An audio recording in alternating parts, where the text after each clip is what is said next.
Joe Black, what inspired you to get into pro wrestling? Honestly, it was a WCW match. I was young. It was Chris Benoit and Eddie Guerrero. And, coming up, I watched a lot of Macho Man, Undertaker, the bigger guys. And I didn't really think it possible for someone smaller in that stature to put on such a show like they did. And of course, Rey Mysterio, the things he did in that day and age when I was younger was amazing. I'd never seen any of the things he could do, or Juventud, or Psychosis. But mainly it was Guerrero and Benoit and Malenko and the smaller type of guys, because I knew I wasn't going to be that tall. I knew I was going to be short because my father is, my mother is. So I figured if I ever had a chance at pro wrestling, those guys were the foundation for me, knowing that it was indeed possible. What was the hardest thing or most surprising thing about training to be a wrestler? Um, it was weird because the first person I approached about it was Brass Monkey, and I thought that since I was amongst friends that it would be easier than it was. And the first training I actually had, it was 2 hours of me pretty much, excuse my French, getting my ass kicked. And I remember a question that Brass Monkey asked me after doing that. He said, "Do you still want this? Do you still want to wrestle?"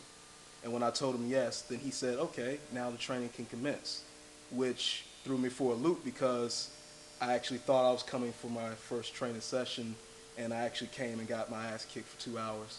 And I remember waking up the next morning not being able to walk. I was in so much pain, and I didn't really.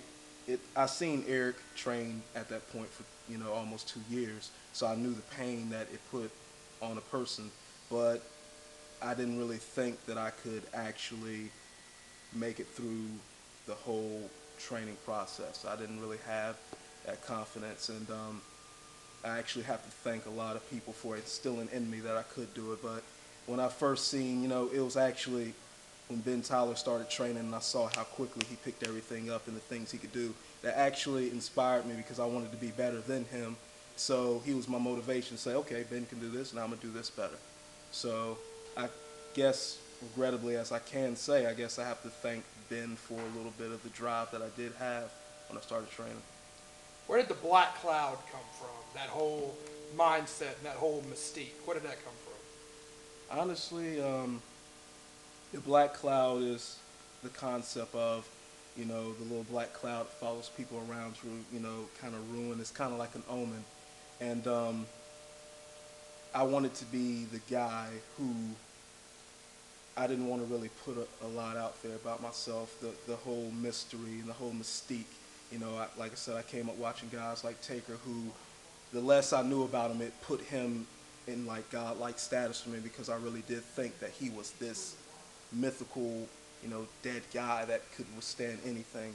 So the black cloud's pretty much a testament saying that I don't care who you are, whoever's in the ring across from me, I will be that omen hanging above your head, and I will loom over your head until you realize that your sunny days are over. As long as you have anything going on with me, whether you rub me the wrong way or whether you said the wrong thing about me, you piss me off, whatever it may be, I'm going to follow you around. I'm going to perpetually rain on you until I get my point across. And then after that, you can have your sunshine when you got a broken back, maybe a broken ankle or two. But the black cloud, and I'm sorry that I'm getting a little worked up, but the black cloud pretty much is an omen saying that I'm not to be taken lightly. You can't outrun the sky, so you can't escape the black cloud. You seem to be into a lot of things that are dark, mysterious, eerie. What do you watch? What do you read? What do you listen to? What gets you psyched up? I read a lot of Poe, Edgar Allan Poe, who is a very dark fellow. Um, Honestly, I don't know where the intrigue came from. I guess I can blame it on watching The Undertaker for so many years. But that's just my nature. Coming up, I like the darker side of things. Not necessarily dark as in evil, but I didn't really want to be that guy that walked around and acted like everything was okay because it wasn't. And I actually drew a lot of my inspiration from the song Man in Black by Johnny Cash because he's saying that the reason that he was such a dark person was because the world was such in crummy shape. People were suffering everywhere. There was a lot of pain and sadness. So until things got better, he was going to carry off the darkness on his back and be that man in black. He said things like, "You'll never see me wear a suit of white."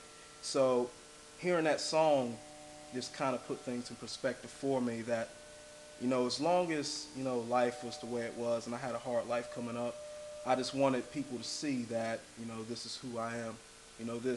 It's really, a lot of people say that, I'm emo or gothic or whatever, but that's just who I am. Coming up, I went through a lot of things and I internalized it, and I related more so towards the darker side of life, which, reflects in, I do wear all black pretty much all the time, but that's not an act, that's who I am.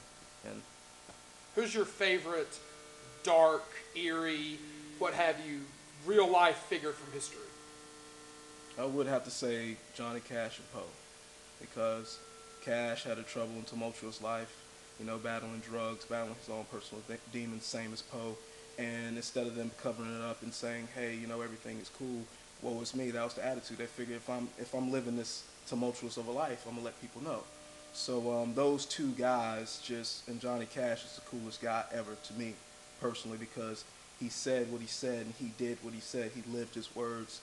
And Poe actually got so enamored in that lifestyle that it claimed his life, and it permeated everything from his poetry to his stories. Even when he tried to do things that were a little lighter in nature, there was still sprinkles of that gloom, that macabre, morose feeling.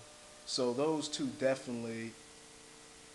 Johnny Cash made it cool to me to be that guy, that I'm not going to be this cat over here in the red polo, or that dude wearing the nice white tank top, tee, whatever. I'm going to be this guy that wears all black.